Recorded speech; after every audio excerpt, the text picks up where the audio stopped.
I was just driving. Quiet road, cold air, coffee cooling by my side. Then Daniel leaned close. His voice low, almost shaking. Turn the car around. Now. He never sounds like that. Not even in storms that nearly took him out at sea. That tone, it meant danger.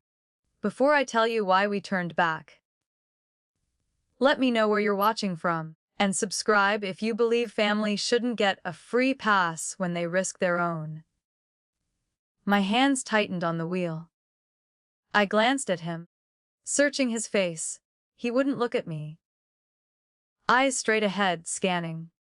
The sound of our tires felt louder than my breath. Sophie stirred in the back, half asleep. "Are we lost?" she mumbled. I couldn't answer. My parents. Every time they pull me close, I lose something. Money, peace, sometimes myself. I still remember Dad's letter. Found it hidden in his desk after the funeral. "You're not the heir. We chose someone else." 10 words that cut deeper than any argument ever did. Now another trip north, another favor. They asked. A red duffel in our trunk. No questions allowed. Daniel's hand rested firm on my knee. "If you keep driving, we lose everything," he whispered. Not angry, not scared, just sure. My chest felt heavy, like I'd been here before, watching my family tear pieces off me, one quiet choice at a time. I pulled off the highway. The turnoff was narrow, cracked, lined with bare trees and old fence posts. Daniel stayed silent. He just watched the mirrors, every car behind us until the road went empty. The air felt colder here, like even the wind knew something was wrong. I shut off the engine. For a moment, all I heard was Sophie breathing in the back seat. I asked, "What's in that bag?" My voice was barely there. He didn't answer. His eyes softened, but he didn't speak. That silence told me more than words. I opened my door, stepped out. Gravel crunched under my boots. The sky was gray, low. The smell of wet earth and exhaust hung heavy. Daniel joined me by the trunk. He didn't open it. Just stood beside me, his hand brushing mine for a second. "You don't need to see it," he said. His voice was calm, but there was something in his shoulders, like he'd been carrying this for hours. I leaned against the car, staring out at those endless cornfields. Every choice I'd ever made for my parents played back in my head like static.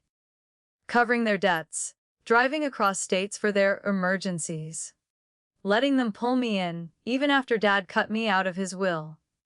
And now this. Risking Sophie, risking us, because I kept saying yes. Daniel turned to me. "We can go home?" he said softly. "We don't owe them anything. Not anymore." I looked at the car. At Sophie, still asleep, clutching her Polaroid camera like it could save her. I looked at the road behind us, the way back to Maryland. My chest felt heavy, but lighter than it had in years. I nodded. We got back in the car. I started the engine. Didn't look north again. The gravel faded beneath our tires as we turned south again. Sophie was asleep, her Polaroid camera still clutched to her chest. Daniel's hand stayed firm on my knee, steadying more than just the wheel. The road stretched quiet, but my head didn't. Every mile brought back the same truth. This wasn't the first time my parents had pulled me into their mess, and each time, a piece of me stayed behind, smaller than before.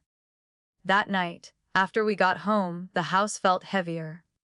The hum of the fridge, the faint creak of our old stairs, even Sophie's laughter upstairs. All of it just reminded me. A week before the drive, I'd been standing in their kitchen. Patricia's perfume clung to the air, sweet but sharp, like something trying to cover rot. She was smiling, pouring me coffee I didn't want. "You'll bring Sophie, won't you? She should see the family." Her words were gentle, but her eyes had that quiet push, like there was more to the invitation than potato salad and hugs.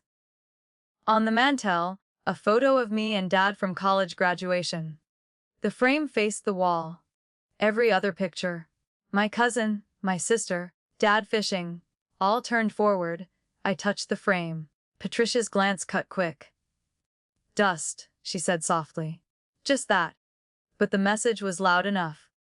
"You don't belong here?" That night, in the guest room, I couldn't sleep. Daniel was on the porch, watching the water lap under the dock. The house was too quiet, except for faint jaws drifting down the hall from their room. I opened my laptop to finish some work. Then I saw it, and an email. Family account. Subject line, deposit confirmed. I clicked. A large transfer.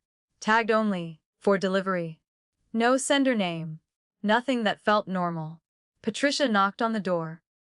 "Everything okay?" "Honey." Her voice smooth, but I heard something beneath it, like she already knew what I'd seen. I closed the laptop, said I was fine. Her heels clicked away down the hall, slow, even, like a clock running out. Daniel didn't say anything that night. But when we got back to our place, he set his coffee mug down harder than usual. Not loud, but heavy. The kind of sound that said he was thinking through too much at once. We didn't talk about the email. Not right away.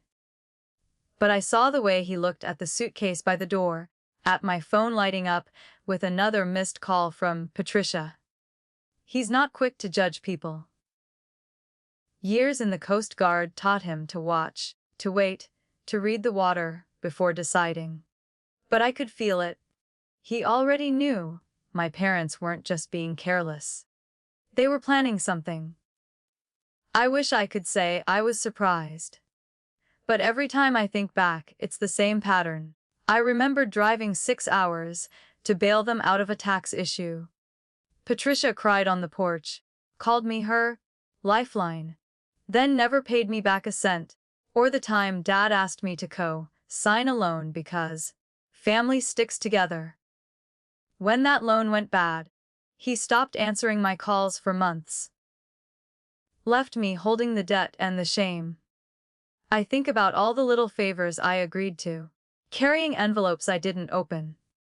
Signing papers I didn't fully understand.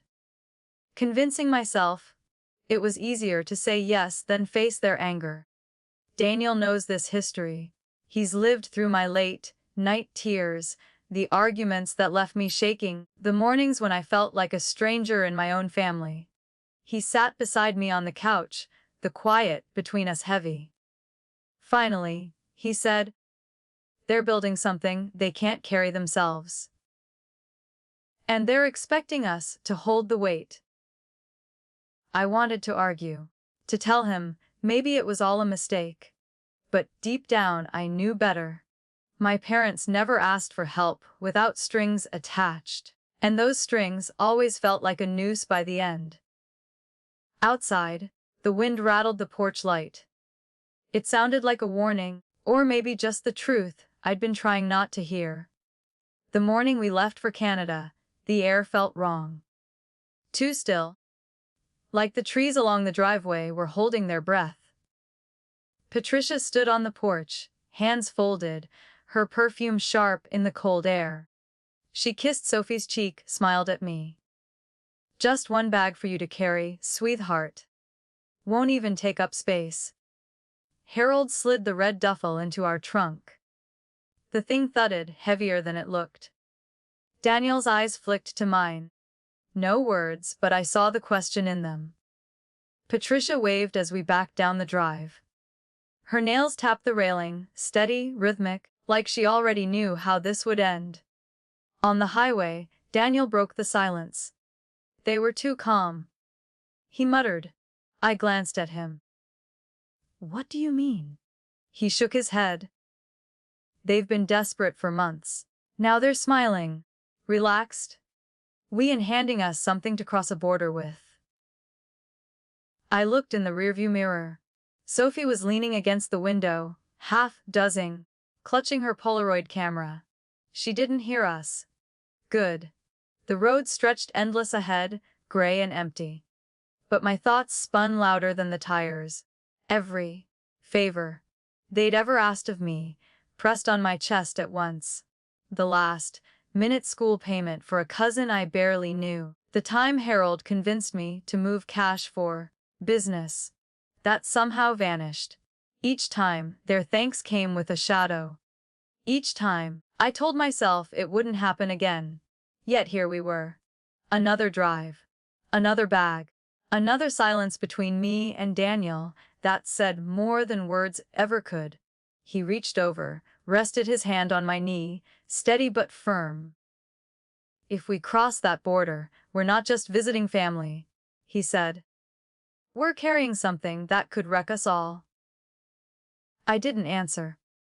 Couldn't. I just gripped the wheel tighter as the exit sign for the last U-turn before the border came into view. Daniel's voice dropped lower. "This is it, Em. We decide now." My throat felt tight, every breath rough. The red duffel shifted in the trunk with the curve of the road, like it was alive. I saw Sophie stir in the mirror. Her eyes half open, confused, silent. We had seconds to choose. And whatever choice we made wouldn't just change this trip. It would change everything. We didn't speak much after we took that U-turn. The silence wasn't angry. It was heavy, like both of us were waiting for the other shoe to drop. Back at our house, Daniel unloaded the car in the garage. He didn't bring the red duffel inside. He just left it by the door, like it was something toxic that didn't belong under our roof. I made tea. Chamomile. My hands shook so much I spilled half the water on the counter. Daniel didn't say a word. He just wiped it up, then stood by the kitchen window, watching the street like someone might follow us home. That night, while Sophie slept, he finally broke the silence. "They're hiding something in that bag," he said. His voice was low, even, but I could hear the weight in it. I know that look on Harold's face. He was smiling too easily. That wasn't relief. That was calculation. I stared at my mug, steam curling up like smoke. "I found something," I whispered. I told him about the email. The transfer. The word, delivery, sitting like a bruise on the screen. Daniel rubbed his jaw, his Coast Guard instincts kicking in. "That's not family business," he muttered. "That's a setup, and they want us to be the mules." I felt my stomach knot. Every time I thought my parents couldn't push further, they found another line to cross. I remembered Patricia's voice the day she asked me to co-sign that loan. "Family sticks together, Emily. You know we'd do the same for you." Except they never did. Not when Dad's will cut me out. Not when Harold's bad investments emptied my savings for good.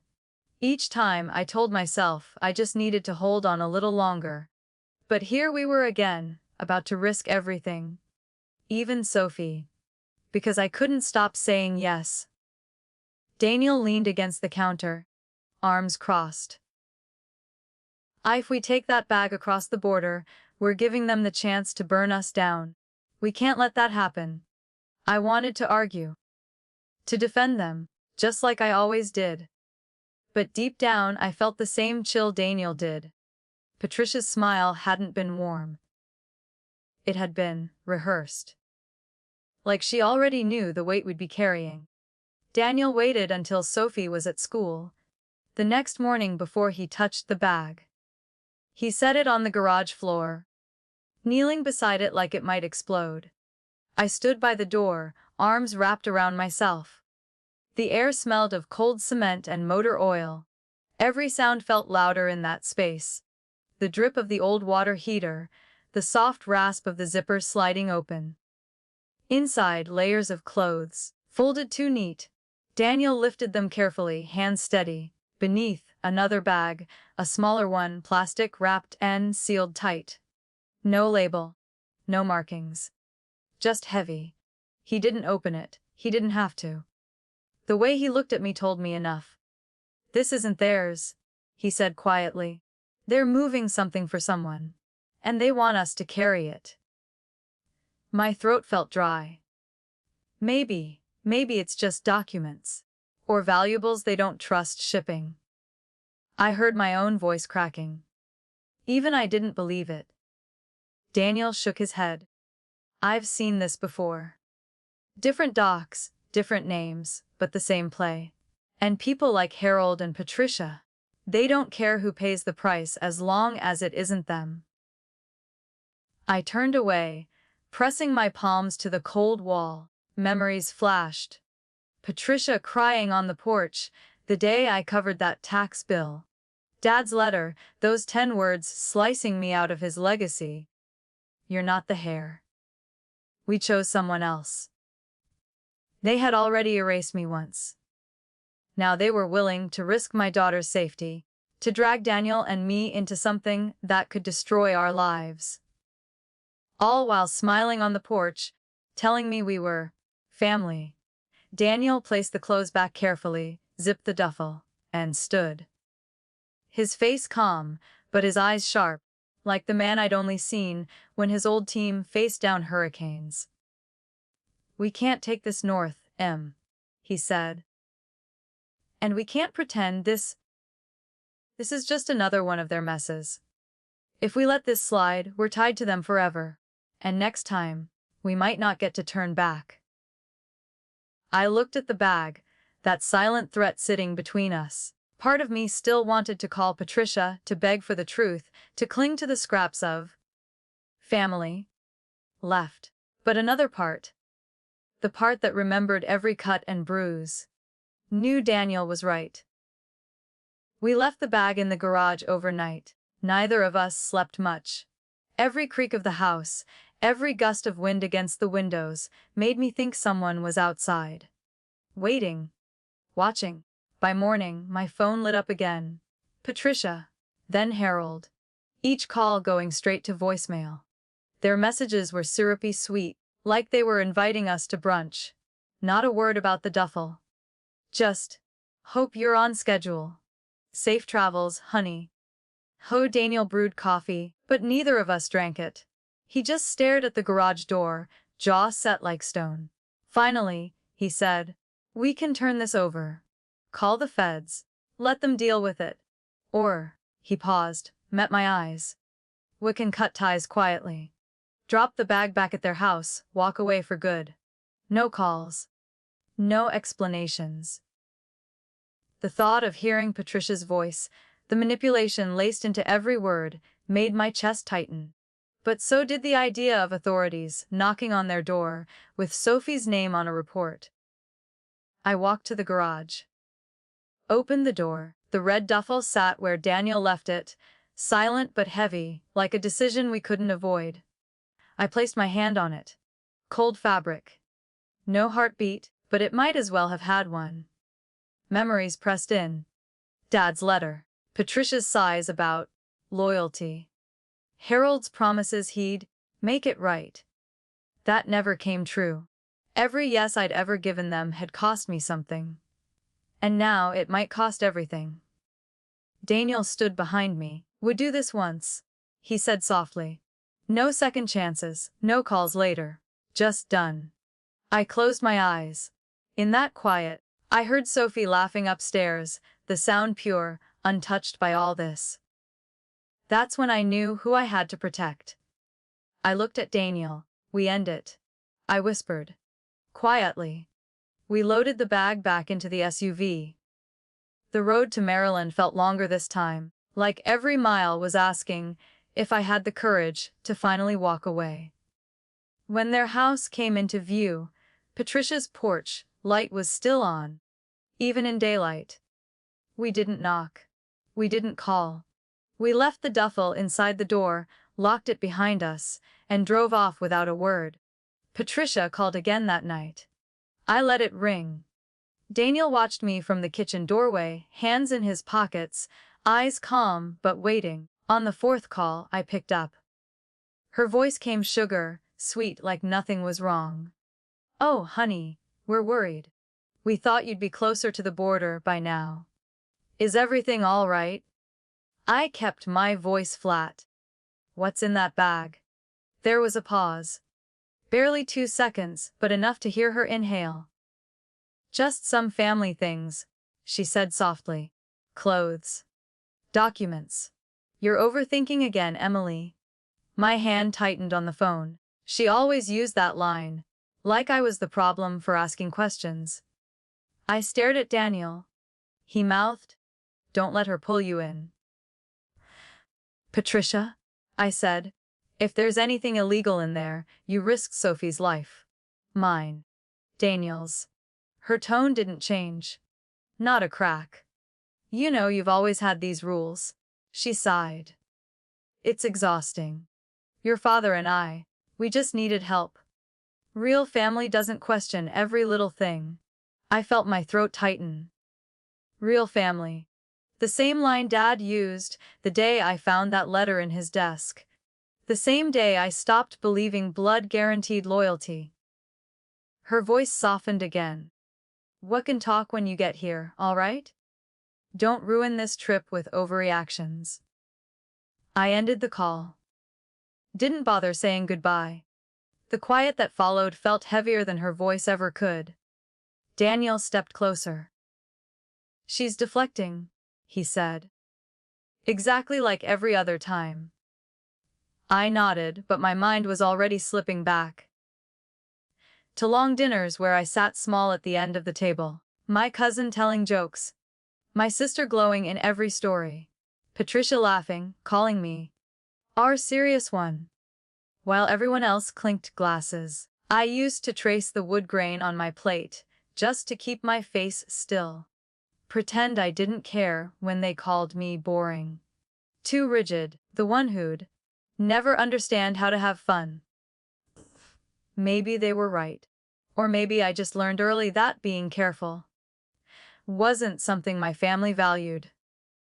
I remember one birthday dinner. 16 candles on my cousin's cake. Everyone laughing, passing plates of lemon pie and coffee. I sat quiet at the corner of the table, hands in my lap, while Patricia told a story about how my sister once turned a school fundraiser into a full-blown gala. Everyone cheered. Someone clapped. Then Patricia looked at me. "Our serious one," she said with a smile, like it was a compliment, but I heard the laugh behind it. "She'll never throw a party, but at least she'll balance the checkbook." The table chuckled. I forced a small smile, pretending it didn't sting. But I still felt my face warm, eyes fixed on the untouched cake in front of me. That was how it always went. I wasn't the daughter they bragged about. Not the one with charisma or charm. I was the one they called when something needed fixing. And every time I said yes, it only made me feel smaller. The sound of the memory faded as I heard a creak on the stairs. Sophie. She was halfway down, standing barefoot in the dim hallway, hugging her Polaroid camera to her chest. "Mom," she whispered. "Are they ill? Are they in trouble again?" I met her eyes. She had that same cautious look Daniel gets when the weather changes on the water, like she could sense a storm before it hit. I wanted to protect her from all of it. The manipulation. The way Patricia twisted words to make guilt sound like love. The way Harold's smiles always came with something hidden behind them. But Sophie wasn't a child anymore. She could hear the tension in my voice, even when I tried to soften it. She had listened to the call. She knew. I crouched down on the stairs, tucked a strand of her hair behind her ear. "We're okay," I said softly. "But we're not going north. Not until I know what they're really doing." Her grip on the camera tightened. "Grandma said you were being too strict. That you'd ruin the trip." Her voice cracked on the last word. I felt the anger rise, not just at my parents, but at myself for letting them pull Sophie into this. For letting their words make her question me, the one person trying to keep her safe. Daniel was waiting in the living room. The lights were low, the only sound the faint hum of the old heater. He looked up as Sophie slipped past him, quiet as a shadow, heading back upstairs with her camera still in hand. I sank into the couch beside him. For a long minute, we didn't speak. The weight of everything sat heavy between us. The calls, the lies, the way my parents had once again dragged us into their storm. Finally, I said it. If they're willing to put Sophie at risk, they're not family anymore. The words felt raw leaving my mouth. Not because I didn't mean them, but because saying them out loud made it real. Daniel didn't hesitate. He just nodded, his hand finding mine, firm and steady.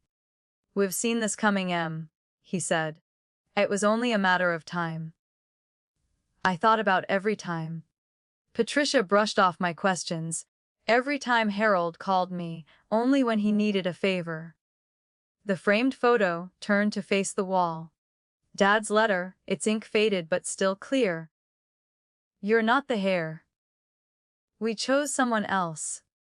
I felt the sting of those words again, but it didn't feel like grief this time. It felt like clarity. Daniel leaned closer. "We have two choices. Cut them off now, protect Sophie, start over clean, or keep pretending they'll ever change." Upstairs, a floorboard creaked. Sophie moving around her room, maybe trying to hear us. And I knew this wasn't just about me anymore. This was about making sure she didn't grow up thinking this kind of manipulation was love. I squeezed Daniel's hand. "No more second chances," I said. "We end it here." Outside, the wind picked up, rattling the window panes. The sound felt almost like an answer, a reminder that storms pass. But only if you move out of their path. Daniel met my eyes. "When they call again?" he asked. I exhaled slowly. "We don't answer. Not now. Not ever." "Would you cut ties completely, or give them one more chance?" Comment 1 for a clean break, 2 if you'd risk forgiving them. Daniel waited until Sophie left for school the next morning. The red duffel still sat in the garage, silent, but heavy enough to pull the air down with it. He crouched beside it, his Coast Guard calm wrapping the whole space. I stood by the doorway, hands gripping the frame, feeling like I was watching a storm build in slow motion. The zipper opened slow, each tooth clicking louder than it should. On top, a layer of clothes, folded perfectly, like someone wanted it to look boring. Daniel moved them aside, steady hands, eyes sharp. Beneath the clothes was a smaller bag, plastic, wrapped, sealed, the kind you only see in news reports. No labels. No paperwork. Just weight. And the kind of silence that says nothing good. Daniel didn't open it. He didn't need to. The way his shoulders stiffened told me enough. He glanced back at me, his voice low. "This isn't theirs. They're running something for someone else, and they want us to take the fall." I felt my legs weaken, my back pressing into the doorframe. "They wouldn't, not with Sophie," I whispered. Even as I said it, I didn't believe myself. Daniel zipped the duffel slowly, stood, and leaned against the workbench. His jaw tightened. "This isn't a favor anymore, Em. It's a trap." The memories hit fast. Dad's letter. Patricia's sighs about loyalty. Harold's smiles every time I bailed them out. Every yes I'd ever given echoed like a warning in my chest. I stared at the bag, its red fabric dulled by dust. Somehow it felt alive, like it was breathing in the cold, garage air. And every breath pushed me closer to a choice I didn't want to make. Daniel broke the silence. "If we don't handle this right, it won't just be them in trouble. It'll be us. And Sophie." I closed my eyes, the sound of Patricia's voice still in my head. Real family doesn't question everything. Maybe not. But real family doesn't gamble with their daughter's life either. When I opened my eyes, Daniel was watching me, waiting for me to say it. The thing we both knew but neither wanted to admit. They've crossed the line. I whispered. They're not just desperate. They're dangerous. Daniel didn't say anything for a while. He just leaned on the workbench, eyes fixed on the closed duffel, like it might move on its own. Finally, he said, "We can't do this alone. Call Claire." Claire Reynolds had been my friend since Daniel's Coast Guard days. She worked as a reporter now, knew how to verify things quietly. If anyone could tell us how bad this was without blowing it wide open, it was her. When she arrived that evening, she didn't bother sitting. She crouched beside the duffel, gloved hands moving carefully. Her voice stayed low but firm. "This isn't small. Whatever they're tied to, this is federal territory. You don't just walk away from this." I felt my throat close. Claire met my eyes. "You need to choose, M. Turn this over or put it back in their house and cut every tie you've got. No middle ground." The three of us stood there, the cold seeping through the concrete floor. The sound of a helicopter, distant at first, started to hum in the background. Not overhead yet, just far enough away to remind me how quickly this could escalate. Daniel rested a hand on my shoulder. "They'll keep pulling us back in, M. Every time. Until we either let this destroy us or finally step away." I looked toward the stairs. Sophie's bedroom light was on, a faint glow spilling under her door. She didn't know about the bag. Didn't know the choice waiting below her feet, and I wanted to keep it that way. I nodded slowly. "We'll put it back. Tonight. Before anyone knocks on our door." Claire exhaled. "Then we do it clean. No fingerprints, no calls. And you don't answer when they start screaming." The hum outside grew louder. Not close enough to shake the walls, but enough to make the windows tremble faintly. Daniel looked up at the sound, then back at me. "They're coming for someone," he said quietly. "Let's make sure it's not us." We loaded the duffel into the SUV. The night air bit at my skin, sharp and dry. Every streetlight felt like a spotlight as we drove toward Maryland. Patricia's house sat dark, except for that porch light, always on like a beacon she thought she controlled. We didn't knock. Didn't wait. Just slipped inside, set the duffel by the stairs, and locked the door behind us. As we pulled away, the helicopter's hum swelled, a shadow sweeping over the treetops behind their property. Daniel glanced in the mirror. Claire tightened her grip on the dashboard. I didn't look back. Whatever storm was coming, it was theirs now. Not mine, not Sophie's. And as the sound of rotor blades rolled over us, I finally felt the weight lift, even if the danger wasn't done yet. The next morning, the porch light at Patricia's house was still burned into my memory. That single glow, like a reminder that no matter what we left behind, they wouldn't let go easily. Daniel sat at the kitchen table, black coffee untouched. Sophie was upstairs, packing her school bag in silence. The house felt hollow, like we were holding our breath without realizing it. Claire texted just after 8. "Helicopter circled all night. No news yet. Keep your distance." Daniel didn't look up from his mug. "She's right. We need to protect ourselves. If their mess spills over, we have proof ready." I nodded, though my stomach tightened at the thought. Every part of me wanted this over quietly. No headlines, no agents knocking at our door. But Claire was right. If Harold and Patricia tried to drag us in, we needed more than just our word. That afternoon, Daniel and I spread everything out on the dining table. The Polaroid Sophie had snapped, the email screenshot, the short video Claire had filmed of Daniel unzipping the duffel. It wasn't much, but it painted the picture. The smell of coffee lingered in the air, mixed with the faint scent of printer ink, as Claire made copies. Each page felt heavier than it should, like it carried the weight of every choice we'd been forced to make. Sophie hovered at the doorway, her camera hanging from its strap. She didn't ask what we were doing. She just watched, eyes wide, as if she already knew this wasn't about family anymore. Daniel placed a hand on her shoulder. "Go get your coat, kiddo. Claire's taking you for ice cream." When they left, the house went silent again.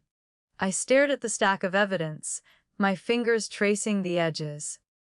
Part of me wanted to burn it all, pretend none of it existed.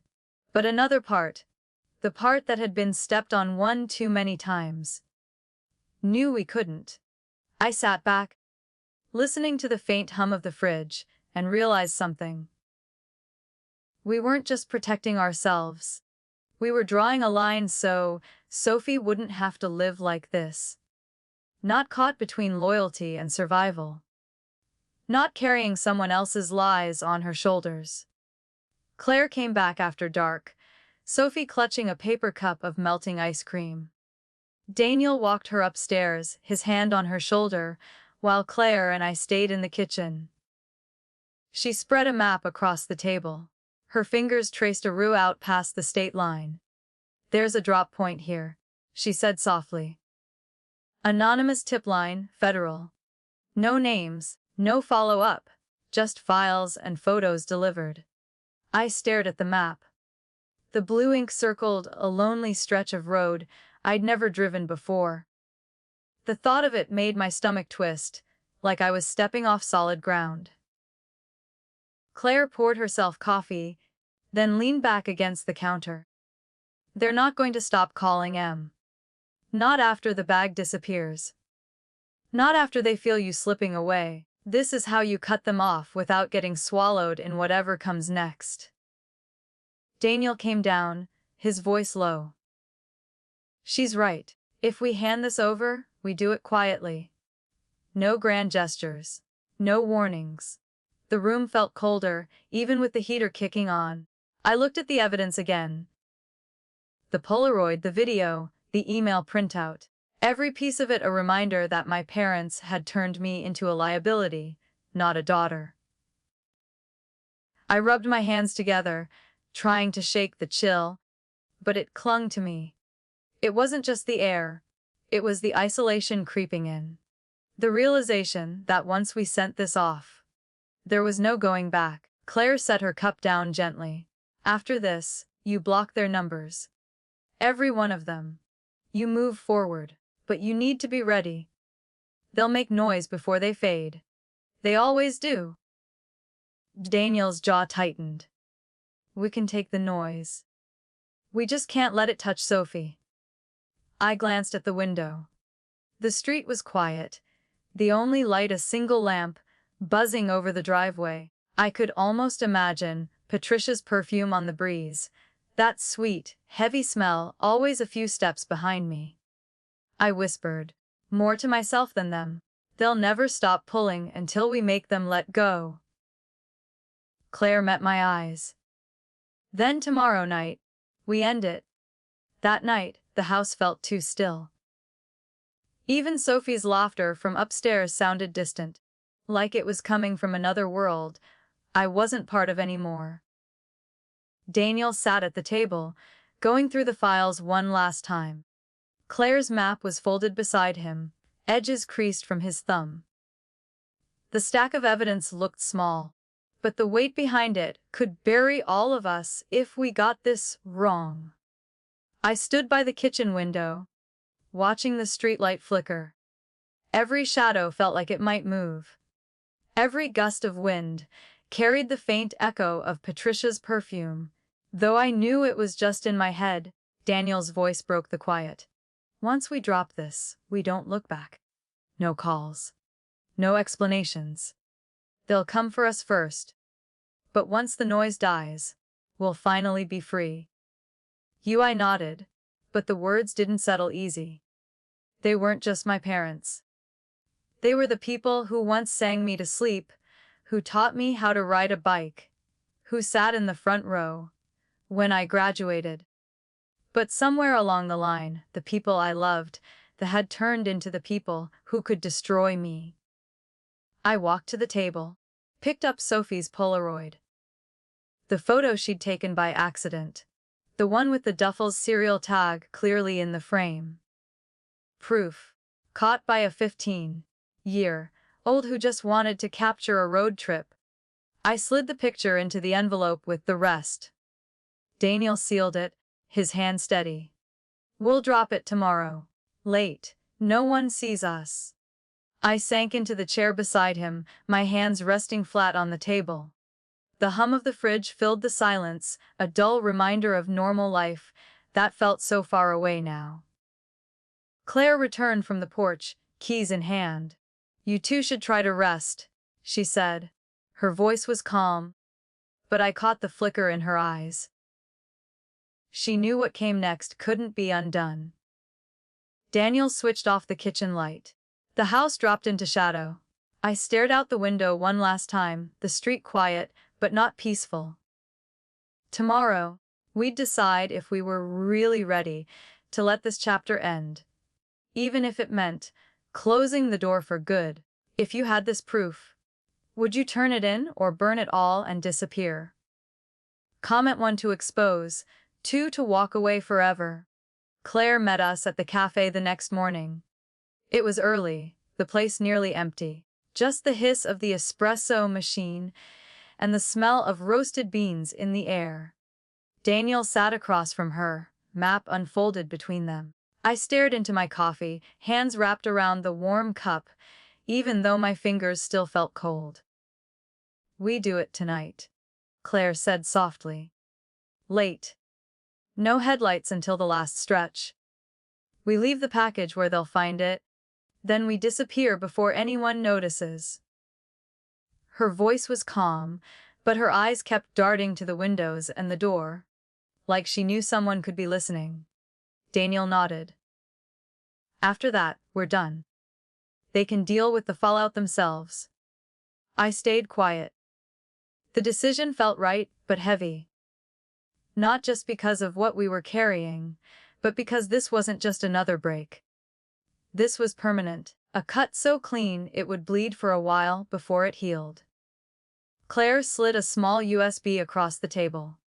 All the files, the video, the Polaroid scan. One copy here, one I'll keep in case anyone tries to point fingers later. I picked it up, feeling how light it was.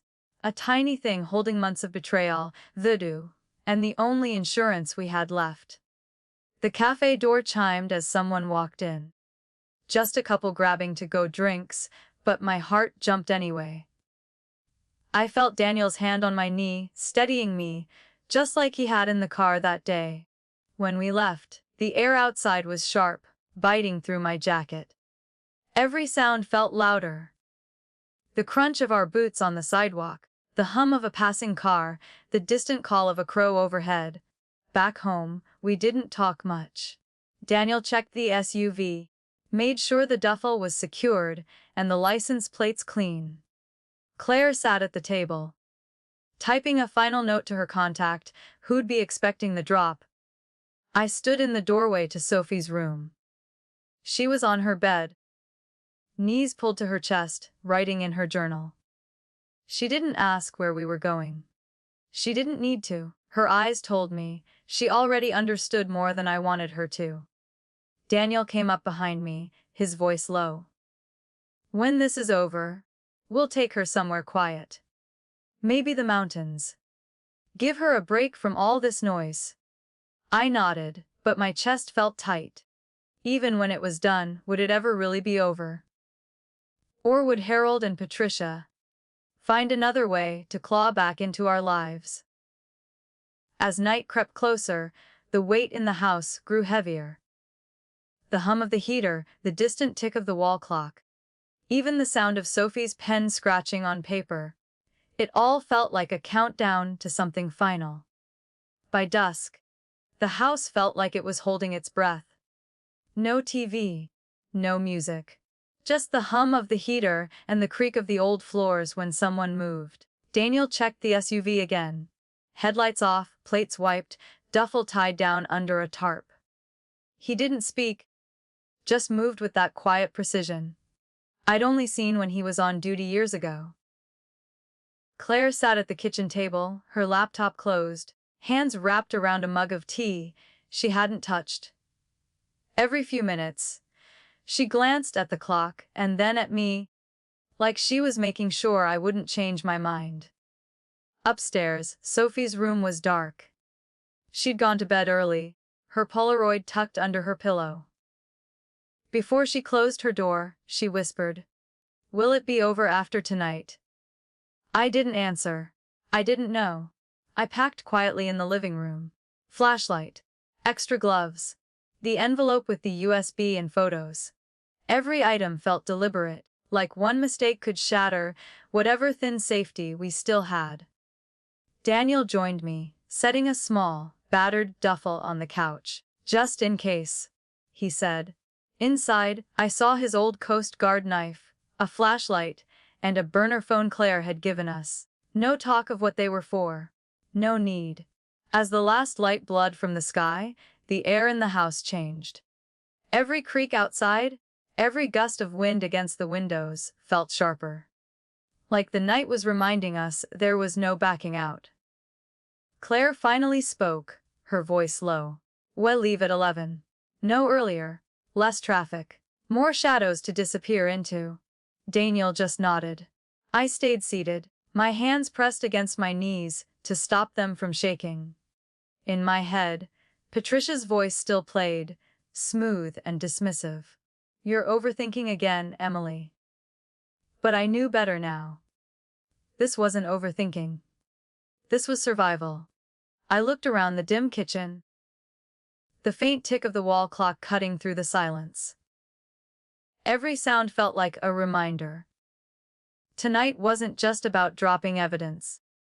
It was about cutting the cord that had strangled me for years. The road was almost empty when we finally left. No streetlights on the back roads, just the faint glow of the dash, Lee and the crunch of gravel under the tires. Daniel drove. Claire sat in the passenger seat, eyes scanning the tree line, as if something might step out at any second. I sat in the back, the envelope in my lap, hands gripping it so tight my knuckles ached. Nobody spoke. Not until we reached the stretch Claire had marked. A gravel pull-off. Nothing around but trees and the whisper of wind.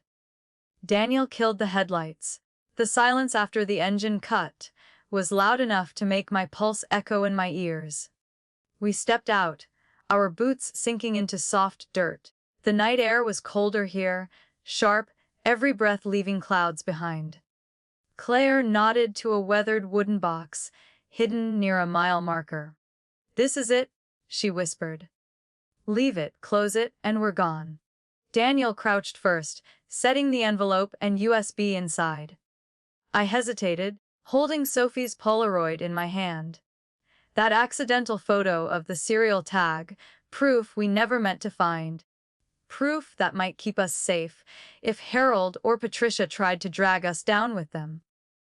I slipped it into the box, closed the lid. The soft click sounded final. Back in the SUV, we sat for a moment, the engine still off. The woods around us whispered, branches swaying under a wind that hadn't been there a moment ago. Daniel finally turned the key, his voice steady but low. "That's it. We're done." As we pulled away, the faint hum of a helicopter carried through the night. Not overhead, but close enough to remind us we'd gotten out just in time. Claire glanced back at me, eyes serious. "They'll feel the walls closing soon. Be ready for the calls." I stared out the window, watching the dark trees blur past. Somewhere behind us, that box sat waiting, quiet. Loaded with the last threads of the life I'd spent years trying to hold together. The road ahead was long, but for the first time in a long while, it felt like ours. If this was you, would you leave the truth behind and walk away forever, or see it through until they faced justice? Comment 1 to finish it, 2 to vanish quietly. The calls started the next morning. Patricia first, then Harold, one after another, their numbers flashing across my screen like sirens. I didn't answer. Daniel didn't either. Each voicemail sounded the same, sweet on the surface, panic bleeding through the edges. Emily, we need to talk. Please call us back. It's urgent. Claire sent a message just after noon. Federal team moved in. Helicopter hovered for hours. No names released yet, but it's them. I stood in the kitchen, phone heavy in my hand. Outside, the wind carried the faint thump of rotor blades in the distance, a sound that felt almost like closure. Daniel set his coffee down, his jaw tight. They'll try to pull us in. Make it about family, about loyalty. But this isn't our fight anymore. I nodded, though my chest felt tight. Even knowing what they'd done, there was still a piece of me that wanted to hear them explain. But explanations wouldn't change the fact that they'd put Sophie at risk, that they'd nearly made us the ones in handcuffs. Later that day, Sophie came downstairs with her Polaroid. She'd printed a new photo, the three of us on the porch, Daniel's arm around her, my smile faint but real.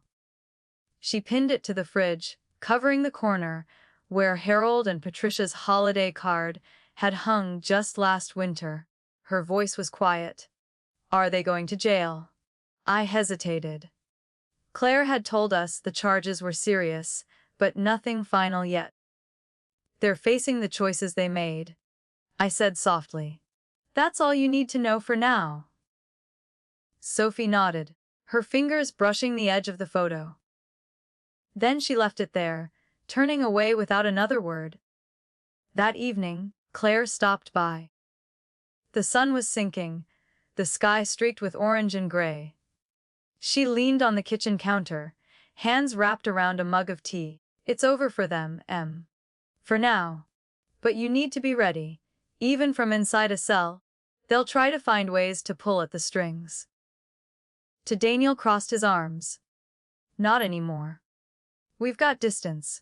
We've got proof. And Sophie knows the truth now.